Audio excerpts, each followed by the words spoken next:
नमस्कार। RRC news के हिंदी समाचार बुलेटिन में मैं मानसी आपका स्वागत करती हूँ। सबसे पहले एक नजर आज की सुर्खियों पर। हेडलाइन्स प्रायोजक आरआरसी ब्रॉडबँड, अकोल्यातील सर्वात स्वस्त आणि वेगवान कनेक्शन। वाशिम जिले की बारिश पर अकोला वासियों की नजर। कांटा में अटकी बारिश तो अकोला के घर घर में पानी ही पानी।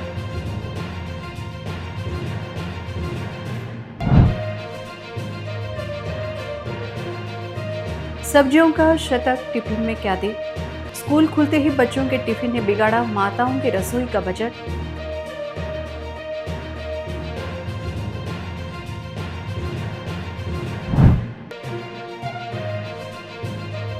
कौन है जिम्मेदार, शहर की हवा हुई जहरीली। प्रदूषण बढ़ाने में सड़कों पर दौड़ रहे खटारा और जर्जर वाहन।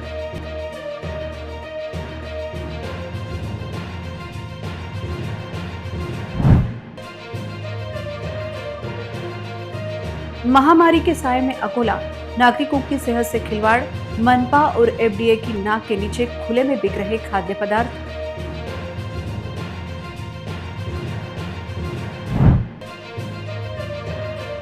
स्मार्ट सिटी के नाम पर मिला कीचड़ का साम्राज्य। भारत विद्यालय के सामने सड़क बनी तालाब, छात्र और राहगीर बेहाल। अब समाचार विस्तार से।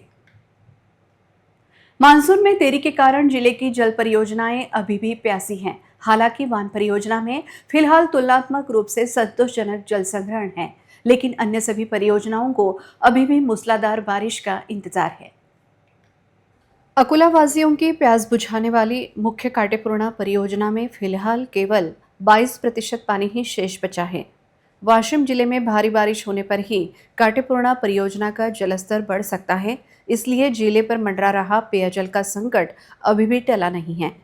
अकोला शहर सहित पूरे इलाके की नजरें काटेपूर्णा परियोजना के जलस्तर पर टिकी हुई है, क्योंकि अकोला वासियों को इसी परियोजना से पीने के पानी की आपूर्ति की जाती है। वाशिम जिले के काटा क्षेत्र में यदि अच्छी बारिश होती है तभी काटेपूर्णा बांध का जलस्तर बढ़ने में मदद मिलती है। हालांकि फिलहाल उस क्षेत्र में भी उम्मीद के मुताबिक बारिश नहीं हुई है। बांधों में घटते जलस्तर को देखते हुए अब सभी की नजरें भगवान वरुण देव की जोरदार मूसलाधार बारिश पर टिकी हैं। स्कूल शुरू होने से आज बच्चे के टिफिन में कौन सी सब्जी दें। टमाटर 100 रुपए, ग्वार फली 120 रुपए किलो हो गई है। रोज सुबह उठकर किचन में टिफिन की तैयारी करते समय अब बजट का हिसाब किताब माताओं के लिए सिर दर्द साबित हो रहा है। जुलाई का महीना आते ही एक तरफ बारिश का इंतजार और दूसरी तरफ बच्चों के स्कूलों की भागदौड़ शुरू हो जाती है। लेकिन इस साल बारिश के मार के कारण बाजार में सब्जियों के दाम आसमान छू रहे हैं। अधिकांश सब्जियों ने 80 रुपए का आंकड़ा पार कर लिया है, जबकि कुछ सब्जियां तो 100 से 120 रुपए किलो तक पहुंच गई हैं। इन बढ़ते दामों का सीधा असर घर के किचन बजट और स्कूली बच्चों की माताओं पर पड़ा है। स्कूल शुरू होने के कारण बच्चों को रोज टिफिन में सूखी और पौष्टिक सब्जी देना जरूरी होता है, लेकिन फिलहाल बाजार की स्थिति को देखते हुए अभिभावकों की परेशानी बढ़ गई है। बच्चों की पसंद की सब्जियां बजट से बाहर हैं। भिंडी, पत्ता गोभी, फूल गोभी या पालक जैसी हरी सब्जियां सीधे 80 रुपए किलो बिक रही हैं। टिफिन के लिए अक्सर बनाई जाने वाली गवार फली या टिंडा 100 से 120 रुपए किलो पर पहुंचने के कारण उन्हें खरीदते समय 10 बार सोचना पड़ रहा है। सबसे सस्ता आलू है और 25 से 30 रुपए किलो के आलू से कितनी अलग अलग सब्जियां बनाई जा सकती हैं। माताएं इसी सोच विचार में हैं। व्यापारियों का कहना है कि जब तक अच्छी बारिश होकर नए माल की आवक नहीं बढ़ती तब तक सब्जियों के इन दामों पर नियंत्रण पाना मुश्किल है। शहर में दिन प्रतिदिन वायु प्रदूषण का स्तर घातक होता जा रहा है, जिसमें सड़कों पर दौड़ने वाले पुराने और जर्जर वाहनों का बड़ा हाथ होने का चौंकाने वाला चित्र सामने आया है।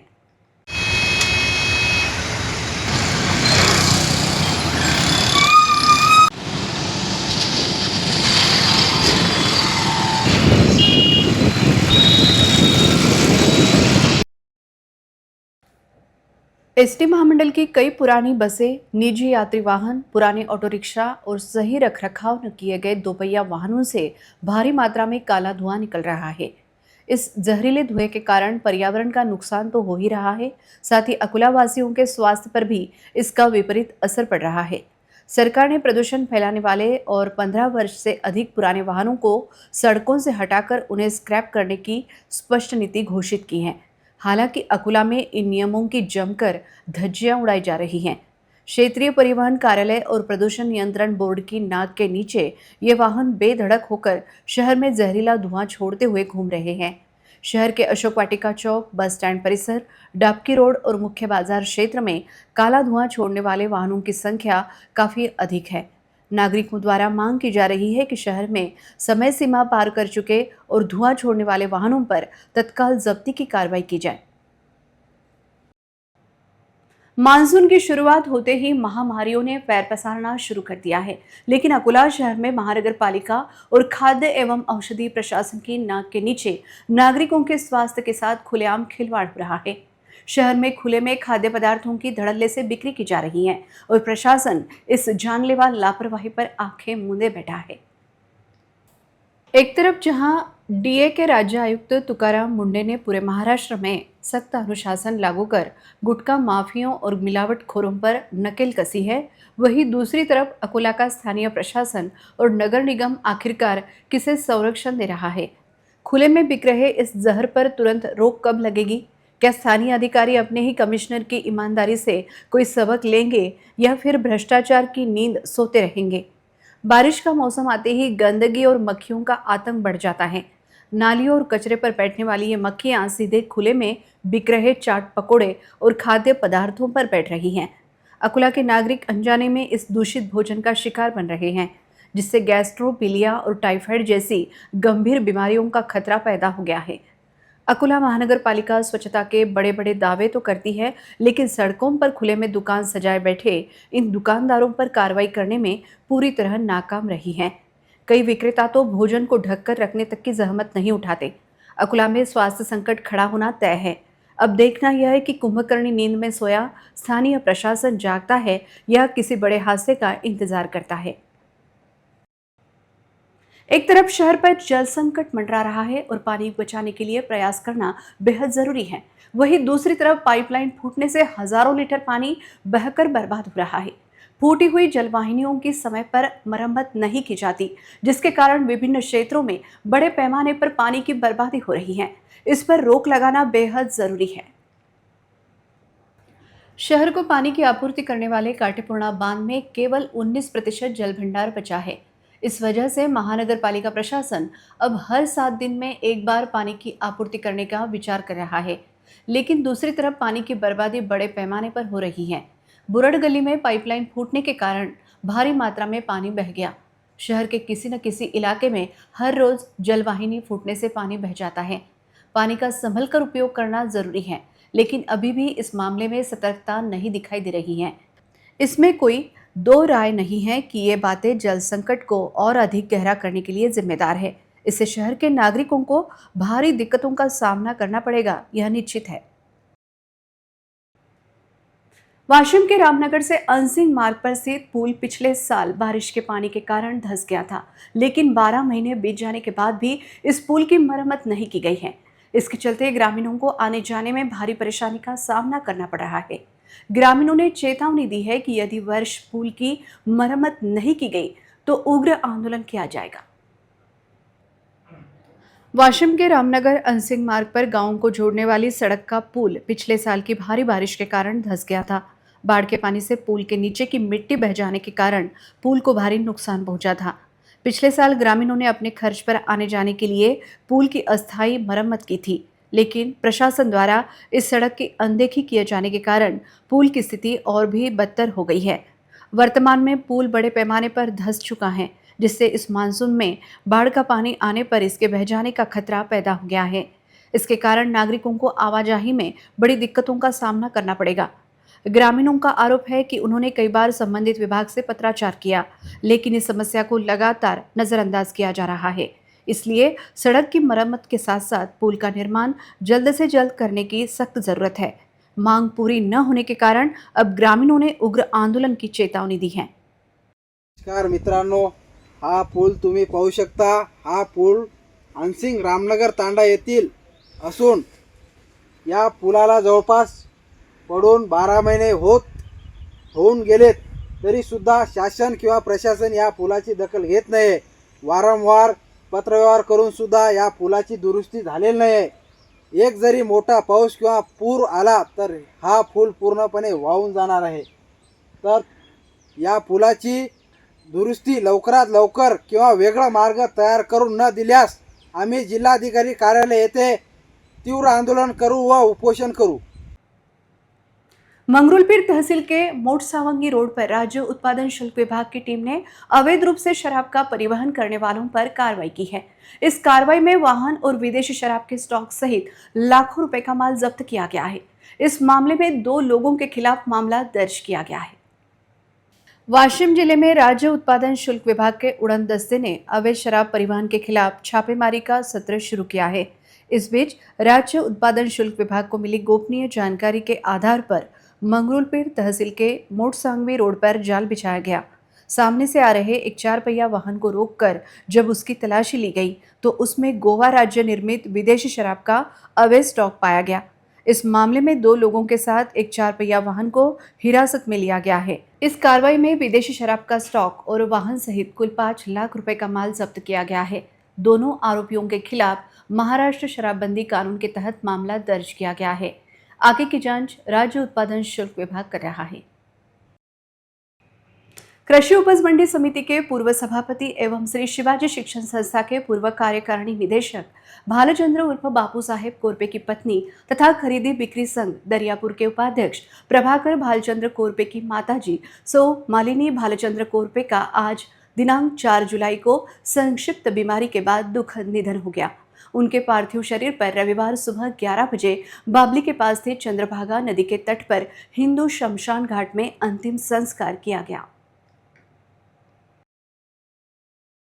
उनके पुत्र प्रभाकर कोरपे ने उनके पार्थिव शरीर को मुखाग्नि दी। सुबह 10 बजे उनकी अंतिम यात्रा उनके निवास स्थान सांगलुतकर नगर दरियापुर से निकली थी। इस अवसर पर सभी राजनीतिक दलों के नेताओं और विभिन्न संस्थाओं के पदाधिकारियों ने सहकारिता नेता बापू साहेब कोरपे की अर्धांगिनी मालिनीताई कोरपे के अंतिम संस्कार में श्री शिवाजी शिक्षण संस्था के अध्यक्ष हर्षवर्धन देशमुख, अकोट के विधायक प्रकाश पाटिल भारसाकले, सांसद बलवंत वानखड़े, अकोला के सांसद अनूप धोत्रे, विधायक रणधीर सावरकर, प्रकाश पोहरे, श्री शिवाजी शिक्षण संस्था के उपाध्यक्ष एडवोकेट गजानन पुणकर, कोषाध्यक्ष दिलीप बाबू इंगोले, कार्यकारिणी सदस्य हेमंत कालमेघ, कार्यकारिणी सदस्य केशवराव गावंडे सहित श्री शिवाजी शिक्षण संस्था के सभी पदाधिकारी उपस्थित थे।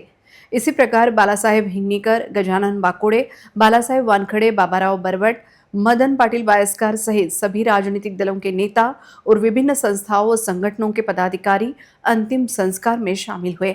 इस मौके पर अध्यक्ष हर्षवर्धन देशमुख, विधायक प्रकाश पाटिल भारसाकले, सांसद बलवंत वानखड़े और अन्य नेताओं ने मालिनीताई कोरपे के बारे में अपनी भावनाएं व्यक्त करते हुए उन्हें भावभीनी श्रद्धांजलि दी। इसके बाद उन्हें सामूहिक श्रद्धांजलि दी गई। अंतिम संस्कार कार्यक्रम का संचालन खेल शिक्षक अनिल भारसाकले ने किया। आणि बापूचंही वय 90 वर्षाचं वय झाल्यावर माणूस जाते सगळं बरोबर आहे, पण दुःख एवढंच आहे की बापूच्या 90 वर्षाच्या वयामध्ये त्यांच्या पत्नी गेल्या. हे सर्वात मोठं दुःख बापूला झालेलं आहे आणि हे शेवटलं दुःख आहे. हे त्यांच्या वाट्यावर आलं, पण त्यांनी बापूची खूप आयुष्यभर सेवा केली आणि बापूची प्रत्येक गोष्ट त्यांनी ऐकली आणि परिवार चांगल्या पद्धतीनं त्यांनी सांभाळला. त्यांच्या अंत्येष्टेमध्ये उपस्थित सर्व त्यांच्यावर प्रेम करणारी मंडळी, कोरपे कुटुंबाशी अनेक वर्षापासून माझा संबंध आहे आणि त्यातल्या त्या श्री शिवाजी शिक्षण संस्थेमध्ये आल्यानंतर आणि त्याचबरोबर धोत्रे कुटुंबाशी संबंध झाल्यानंतर तो अधिक घनिष्ठ झाला.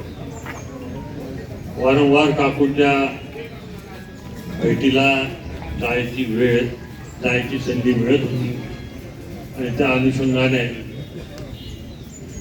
त्यांच्याशी बोलणं, विचारपूस करणं, त्यांचे आशीर्वाद घेणं, याप्रमाणे असंबद्ध अधिक दृढीकृत होत गेला. स्मार्ट सिटी और विकास कार्यों के नाम पर अकोला महानगर पालिका ने शहर की सड़कों की जो दुर्दशा की है, उसका सीधा खामियाजा अब मासूम स्कूली छात्रों और आम नागरिकों को भुगतना पड़ रहा है. भारत विद्यालय के सामने की सड़क पर इस समय कीचड़ का साम्राज्य फैला हुआ है और सड़क ने तालाब का रूप ले लिया है. सीवरेज योजना के नाम पर सड़कें खोदकर उन्हें भगवान भरोसे छोड़ने वाले प्रशासन के खिलाफ अब नागरिकों में भारी आक्रोश है. कुछ महीने पहले भूमिगत योजना के लिए इस सड़क को बड़े धूमधाम से खोदा गया था, लेकिन काम पूरा हुआ या नहीं, यह देखने की जहमत उठाए बिना ठेकेदार और अधिकारियों ने इससे पूरी तरह मुंह मोड़ लिया. सड़क की मिट्टी को वैसे ही छोड़ दिया गया. अब बारिश शुरू होते ही इस मिट्टी का भारी कीचड़ बन गया है, जिससे हनुमान मंदिर से भारत विद्यालय और बिल्डर सुनील हातेकर निवास की ओर जाने वाली सड़क पूरी तरह कीचड़ में धंस गई हैं. इस इलाके में जमा पानी के कारण मच्छरों का प्रकोप बढ़ गया है, जिससे स्वास्थ्य का संकट भी गंभीर हो गया है. स्कूल जाने वाले छोटे बच्चों, पैदल चलने वालों और वाहन चालकों को इस कीचड़ से जान जोखिम में डालकर गुजरना पड़ रहा है. कई छात्र कीचड़ में फिसल कर गिर रहे हैं, जिससे उनके कपड़े और किताबें खराब हो रही हैं.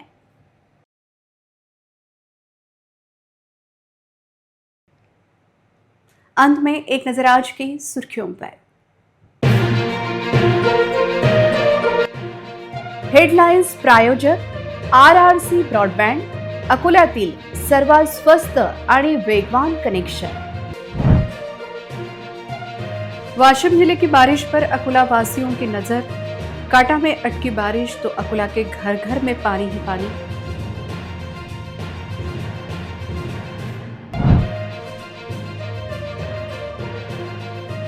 सब्जियों का शतक टिफिन में क्या दे. स्कूल खुलते ही बच्चों के टिफिन ने बिगाड़ा माताओं के रसोई का बजट.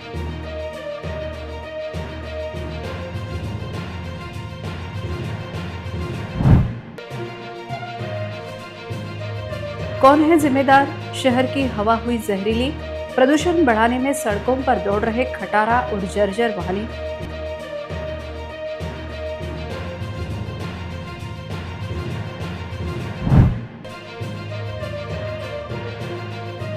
महामारी के साए में अकोला, नागरिकों की सेहत से खिलवाड़.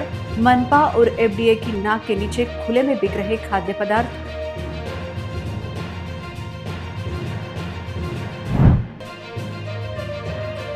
स्मार्ट सिटी के नाम पर मिला कीचड़ का साम्राज्य. भारत विद्यालय के सामने सड़क बनी तालाब, छात्र और राहगीर बेहाल. समाचार के लिए देखते रहिए RRC न्यूज. जिन दर्शकों ने अभी तक RRC का YouTube चैनल सब्सक्राइब नहीं किया, उन्होंने वह सब्सक्राइब करना चाहिए. फिर मिलते हैं शहर की ताज़ा जानकारी और महत्वपूर्ण घटनाओं के साथ. नमस्कार.